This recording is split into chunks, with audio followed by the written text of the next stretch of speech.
everyone. This is Michelle Gramoglia, the President and CEO here at Woodland Pond, and this is my weekly address for a Tuesday. Today is Tuesday, April 22nd, 2025.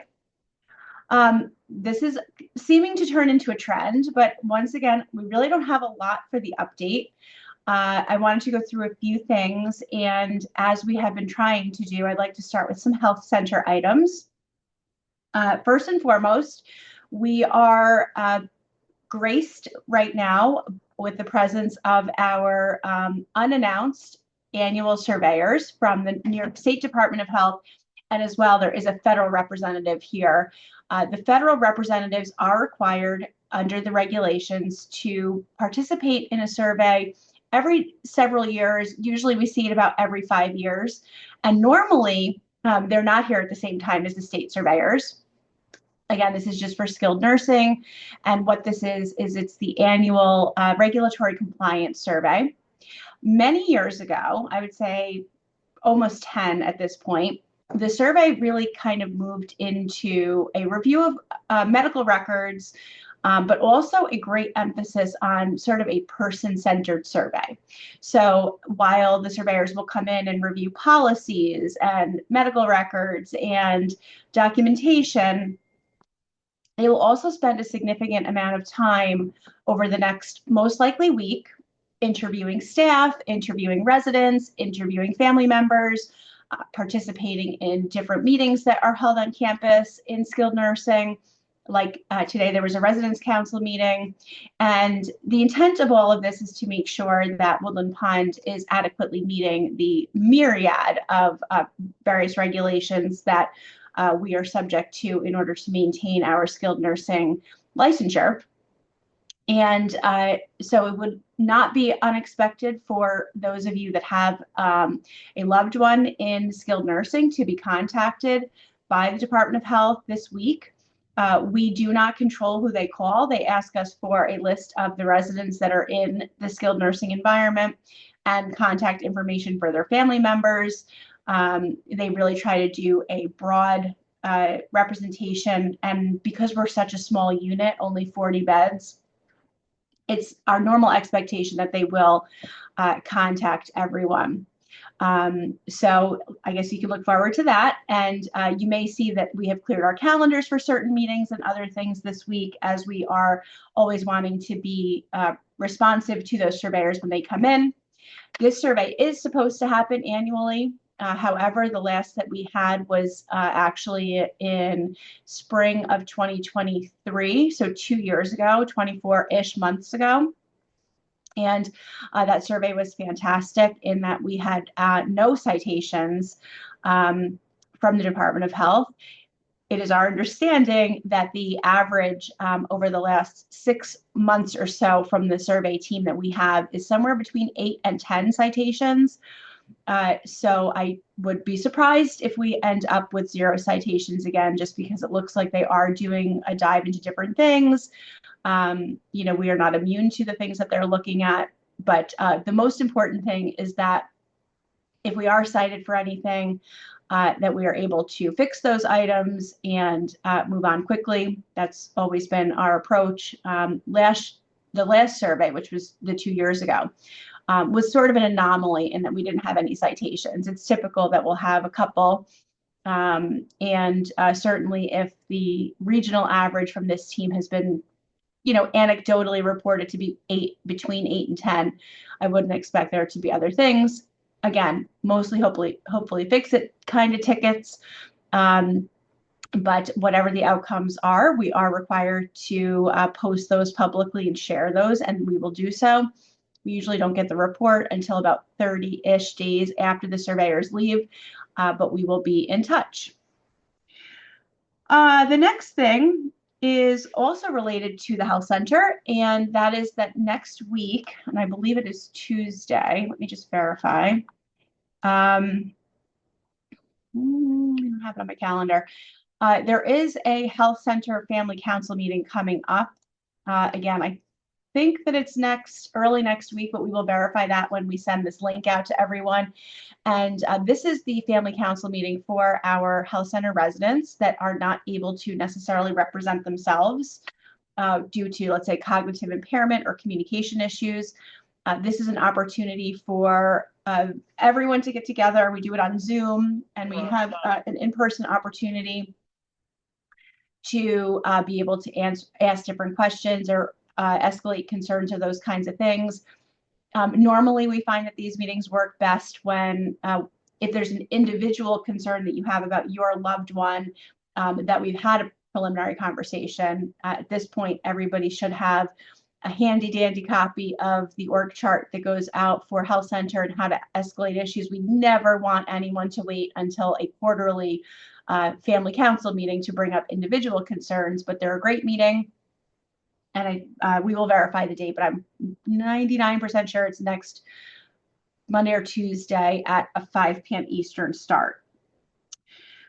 The next item is also related to the health center. And this is something that is an opportunity for Woodland Pond that has been identified.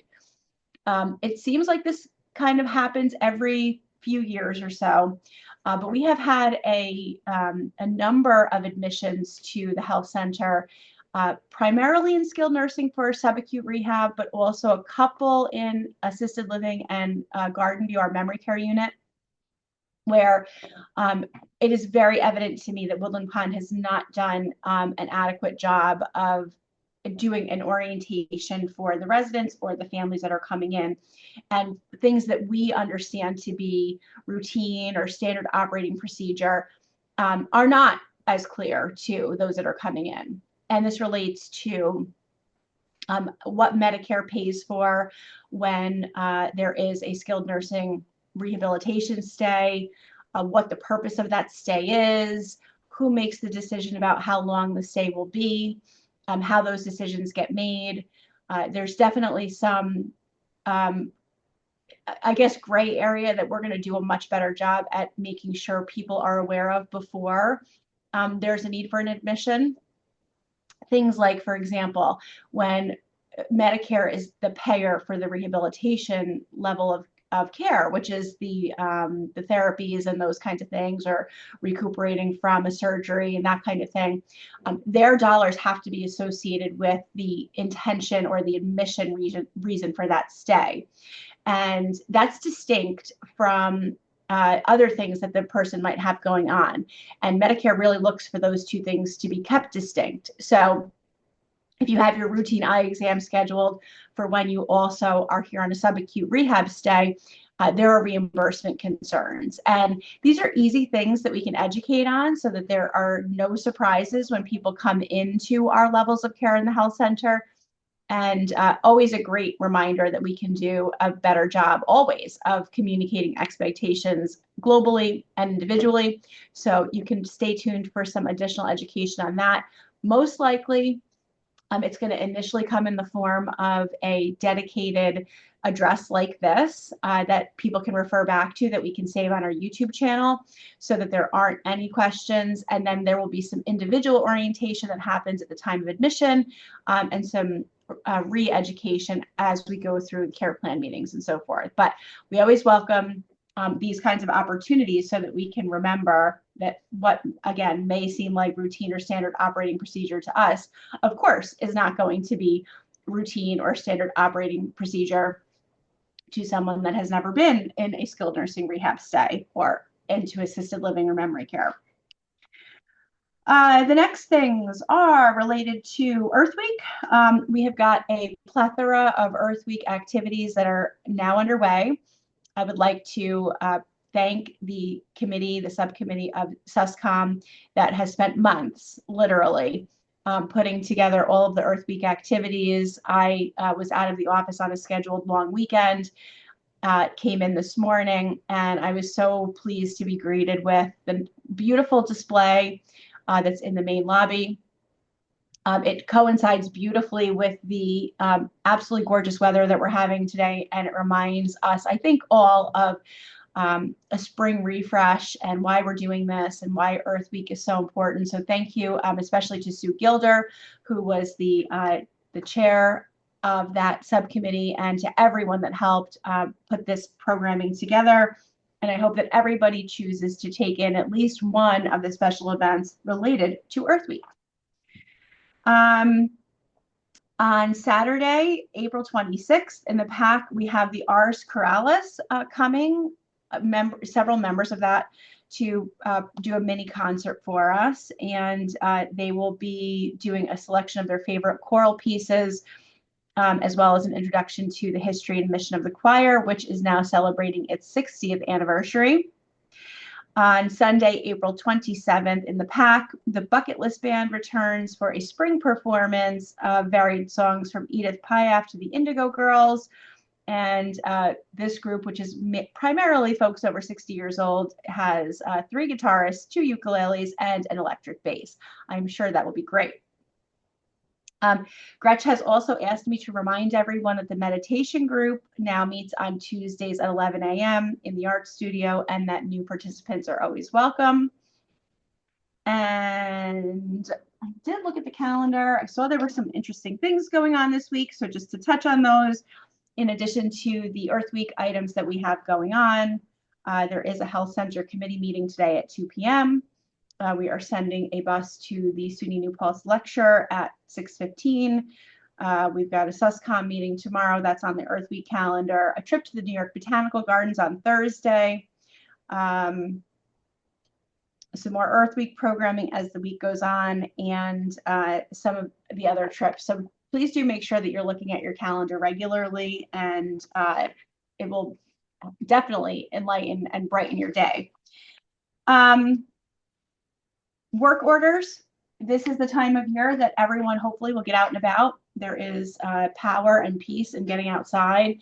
And as you do so, you are undoubtedly going to see things that we don't see because you're utilizing and accessing the campus in a way that we don't necessarily do.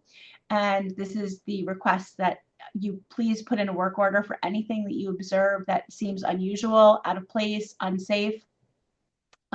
Please do not assume that someone else has seen it and has put a work order in. We should assume that no one has seen it, and ideally we get, multiple different work orders for the same thing. So please don't be shy. It doesn't cost a thing, and you would hate to have seen something potentially that was unsafe, etc., and not put a work order in if it was something that we could have fixed. So this is just a friendly reminder that everyone is deputized to do work orders. And last but not least, we have been actively moving towards the time that we're going to congratulate Mary Jo into retirement. She's very excited about this. You are all welcome to stop by, wish her well. Her door is always open. Her last day is coming up. So we do invite all of you to swing by and wish Mary Jo a happy retirement. And Mary Jo's replacement, Liz, will be starting in a couple of weeks. I understand that there are a couple of folks that think that maybe the crossover period between Mary Jo leaving and the new nurse, Liz, starting should be very extensive. And I invite specific concerns, and I really do. If you have specific concerns about things that you want to make sure that we're thinking of, we are excited to welcome new folks, but it's not something that we want to necessarily just take a cookie cutter for Mary Jo and create someone exactly in the same form, because each of these professionals brings their own flair, and Mary Jo has made her job exactly what it is in a way that works for her. And Liz, the new nurse, will do the same. And we really want that. So while there are some, Woodland Pond specific things related to the job description, Mary Jo in the wellness nurse role really is something that needs to be taken and run with by the beholder, so to speak. And so we want to allow that autonomy and that agency. And I think that somebody yesterday mentioned, there's so many of us, this person's going to need all this time. And it's true. There are lots of you. But we bring new nurses in all the time, and there's no way that even with a year's worth of crossover that a new wellness RN in independent living can get to know all of you as Mary Jo sees you. So we have balanced this very well in the past when we've had turnover in positions and so forth, and again, I do welcome specific feedback. On a similar note, I would like to thank all of the residents and staff members that have been helping us to move the interview process along, to bring in what will eventually be Gretchen's replacement when she eventually does decide to give us the day and time that she's going to potentially retire, maybe go part-time, whatever is in her mind, and in her heart. It's obviously a critical position. That is a position that is a little bit more technically nuanced than, and has some more specific Woodland Pond components. So if and when the candidate is selected for that, and if and when Gretchen does kind of decide this is going to be it for me, which we're expecting is several months down the road, there will be a bit more crossover between the outgoing activities coordinator and the incoming activities coordinator. And so we kind of customize these turnovers by position, and it kind of depends on what the position is. But we've done it successfully for 15 years. And again, we do welcome that specific feedback or specific concerns. And I do just want to thank everyone again that's been participating in those panel interviews. I think we're getting close to identifying a candidate, but I need to regroup with the team and see where everybody's heads are. But we always love the resident input. We will talk to you all soon, and I hope you have a great day.